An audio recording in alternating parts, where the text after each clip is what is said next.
முத நாள் திருட வந்திருக்க. வேலையை கத்துக்கிறதுக்கு முன்னாடி என்னைய கேட்காம எந்த பொருளையா கைய வச்ச? சரி பாஸ். நான் உனக்கு பாஸ் இல்லடா, எனக்கு மேல ஒருத்தன் இருக்கான். போற இடம் பஜாரு, சிக்கனம்னு வச்சுக்க போற வரவங்களாம் அடிப்பான். ரொம்ப சூதானமா இருக்கணும்டா. எலுமிச்சை வெட்டி தூக்கிடுவா. கேமரா கீழே இருக்க வரைக்கும் கூட அதை கிளப்ப பாரு. நான் அவனை டைவர்ட் பண்றேன். அண்ணே அந்த வாழை இலை எடுங்க. வாழை இலையா? ஆமா.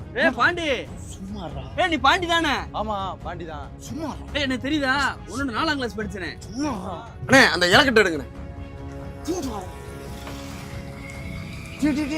அந்த கூட கீழே வச்சுட்டு வேமா வந்து இந்த 2 கூட ஏறா.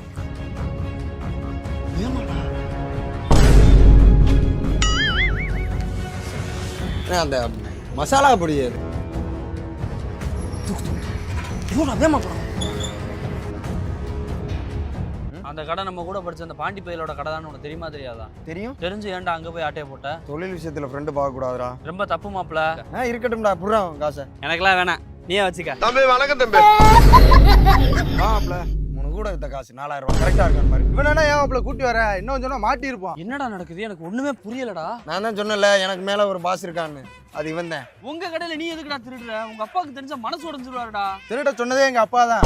புரியலடா, என்னடா ஏன்டா உங்க கடையில நீங்க எதுக்குடா திருடணும்? கடை எங்க கடை தான். அதுல எங்க பெரியப்பாவும் பார்ட்னர்.